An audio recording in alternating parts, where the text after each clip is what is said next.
to the second episode of the Beyond Words podcast. If it's your first time joining me, hi, my name is Lissette, and I'll be your host for this podcast. As always, I want to thank you for giving me your time. I really don't take it for granted. And today is a very special episode because I poured my heart and soul into this one because it's about courage. And although it's just one word, I feel like it can have quite a few different meanings. So I want to go ahead and just lay the groundwork for this episode and start off with a nice little quote by someone who is actually tremendously intelligent and someone that I admire a lot. I'm actually reading his book right now. His name is Ryan Holiday, and the book is called Courage is Calling, Fortune Favors the Brave. And the quote goes, "The belief that an individual can make a difference is the first step. The next is understanding that you can be that person." So that's just basically a little intro into what this episode is going to be about. It's going to be about dissecting courage. It's going to be about you seeing yourself whenever I say the word. And hopefully by the end of it, you'll feel a little bit more brave, or at least a little bit more bold to go ahead and find yourself in some situations that might be a little bit uncomfy, which is totally fine. And the Webster Dictionary definition for courage is the mental or moral strength to venture, persevere, and withstand danger, fear, or difficulty. Now I want you to think of an instance that you showcased courage. And hopefully it can be a little bit more recent, but I can give you some examples that I've extracted from my own life. So, for example, starting a conversation with a stranger, moving to college, admitting that you don't know the answer to a question, or confessing your feelings to someone. Now, hopefully you can relate to at least one of those in your life. And I want you to think about the common thread that basically just ties all of those examples together, and hopefully yours as well. And that thread, to me at least, is vulnerability. Because there's no courage or bravery in the world without vulnerability. And the source of vulnerability is uncertainty. The uncertainty of facing the possibility of failure or damaging your own image, or even experiencing some heartbreak. It's very uncomfortable to be vulnerable. But unfortunately, that discomfort that you feel when you're being vulnerable is necessary, if not absolutely essential, for your own personal growth. Regardless of the example that you thought of, regardless of the outcome, you're gonna grow unconditionally. Whenever you're being vulnerable, it doesn't necessarily mean that that circumstance ended up with a happy ending if it turned out going all according to plan. Because that's not a requirement for vulnerability or a requirement for you to feel like you showcased courage in any way. For example, in my conversation with a stranger, that could have ended up being a new friend, or they could have bluntly dismissed me. For my example of moving to college, that could be the beginning of a new exciting chapter in my life, or it could be the end of a really beloved one. Admitting that I don't know the answer to a question, for that case, I could be applauded for my honesty, or I could be absolutely ridiculed in front of an entire room. And my favorite, admitting my feelings to someone, those could be reciprocated or not. But the outcome is not the climax. Your growth is. And after all, you're going to build your confidence. You're going to become more self-aware of who you are and your capacity as a human being. And you're also going to experience a tremendous growth in your character. It's going to expand your perception of yourself and the world that you live in. So you're going to be more prepared for the next challenge that you're going to face in life. And that's not a matter of if you face the next challenge, it's a matter of when you'll face the next challenge. The concepts that I want to basically transmit to you is that vulnerability is certainly not a weakness or something that you should run away from.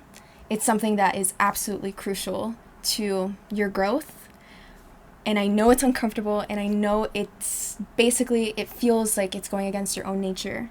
But at the end of the day, I can't think of one example where I showcased vulnerability and I regretted it. I always turned out having a great experience in the long run, and I look back at it feeling braver, more confident, and more myself than ever before. And I want to close off with another quote, of course, from another person that I admire greatly, and her name is Brené Brown, and this quote is from her book called Rising Strong. And I think it beautifully ties in together everything that I talked about in this episode. And the quote goes, "Vulnerability is not winning or losing. It's having the courage to show up and be seen when we have no control over the outcome.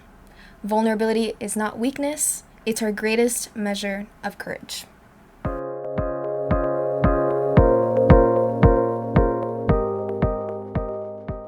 So right now, I'm super duper duper excited because we have our very first guest speaker in our second episode of the podcast.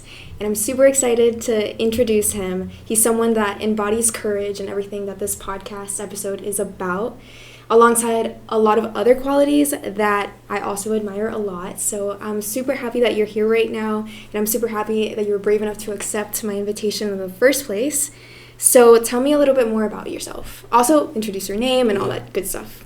First of all, thank you so much for inviting me here. I really appreciate it. It's an honor to be the first guest for the podcast for this year. My name is Ledian. I'm a sophomore majoring in psychology with a track in behavior analysis. I'm from Miami, but I was originally born in Cuba, and I moved to Miami when I was around 9 years old. I've been involved with a couple of organizations here at UF, mostly HSA and MOP, and I've also been involved with a couple of clubs like Actualize, which is a club here that deals with helping students develop their emotional intelligence skills. But those are the main ones. Okay, awesome. So I want to go dig right in to a club that has captured a lot of attention recently, and it's one that you basically built from scratch, from what I know. And I want you to just tell us a little bit about the story behind Goal-Orientated Gators. So people usually ask me that, like, why I wanted to start it, and I try to give like a simple answer, but I feel like there's more to it.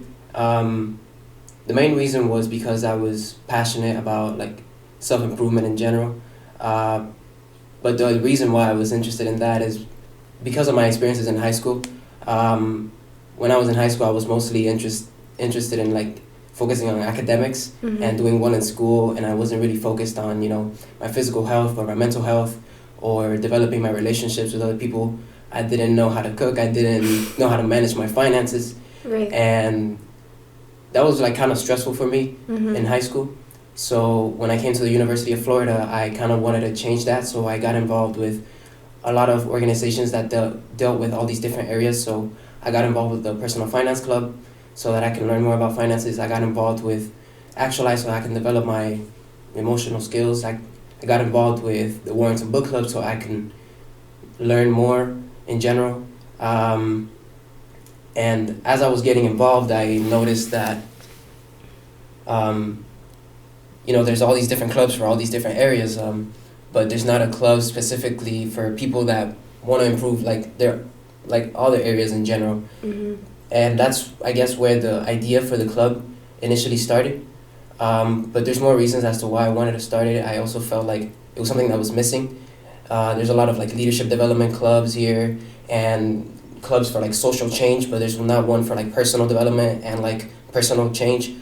So I felt like that was missing. I also felt like it was something that could help a lot of people, because I feel like in college it's incredibly important to have a support system, and Definitely. It's important to be surrounded with like-minded individuals that have goals that they want to pursue and things that they want to achieve. So I felt like that was missing as well.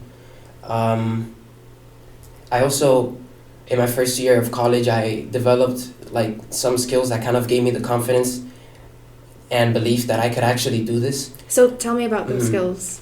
So the main ones would probably be like communication skills. I remember I applied for a position in Actualize, and I had to give presentations in front of people, and that was the scariest thing ever. Well, the idea for the club it started off as like a wellness club, but I didn't want to call it a wellness club because usually when you think of wellness, you think of like just health and like mental and physical health. But I wanted it to be a club that was for people who wanted to improve like not just their physical and mental health, but like different areas, like maybe their professional life, their academics. Like a 360 self-development place. Yes. So I thought, well, what are some ways in which people try to work on their life in general? And I thought, like, well, like setting goals and working towards those goals. And initially I thought of calling it Goal Gators because it sounded like Go Gators.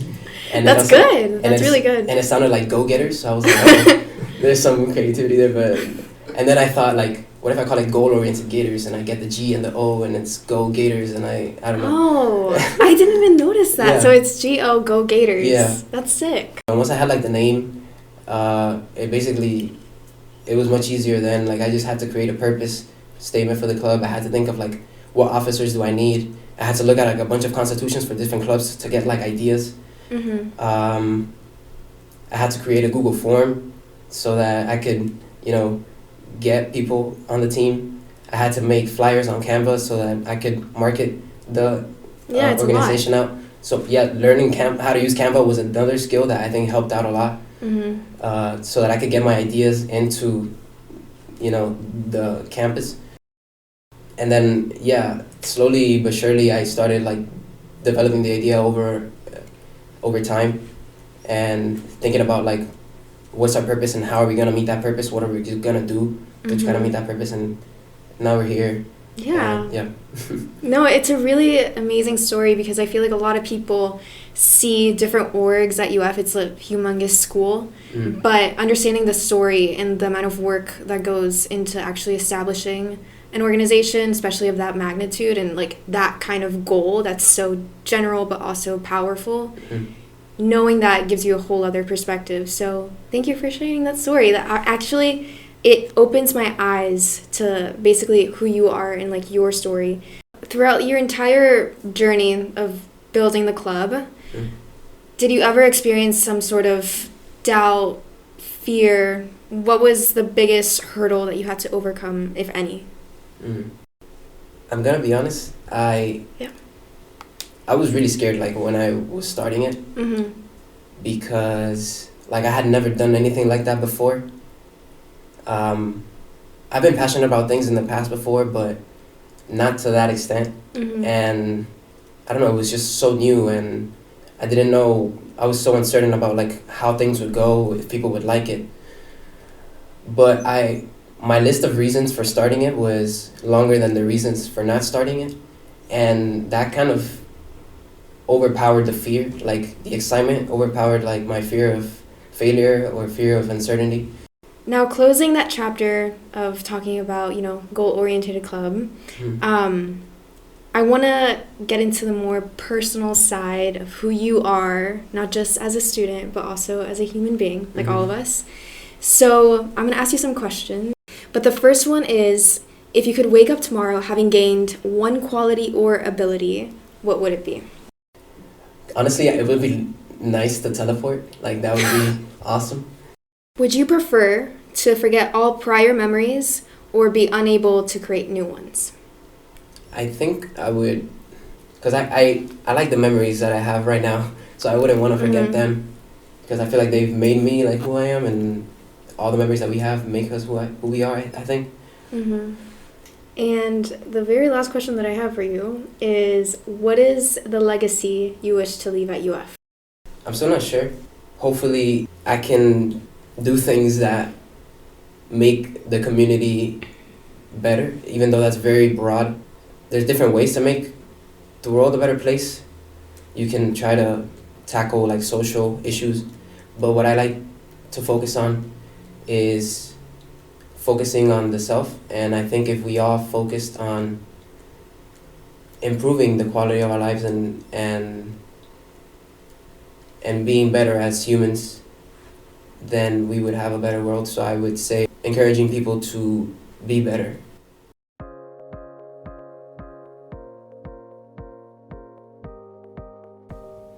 What a trooper you are. You made it to the very end of the second episode of our podcast of Beyond Words. I applaud you. I thank you from the very bottom of my heart. I poured my soul into this one, so it was a really special one. I want to go ahead and thank Ledian for being a guest once again. It's amazing to have so many people that are willing to come on this podcast and are excited. It is surreal to me. I still have to pinch myself because the support that I've been getting has been absolutely unbelievable. So thank you. I'm very excited for the next one. It's going to be a spicy one for sure. So if you need anything, I'm always here. And I just want to be a constant reminder for you that you can do anything you set your mind to.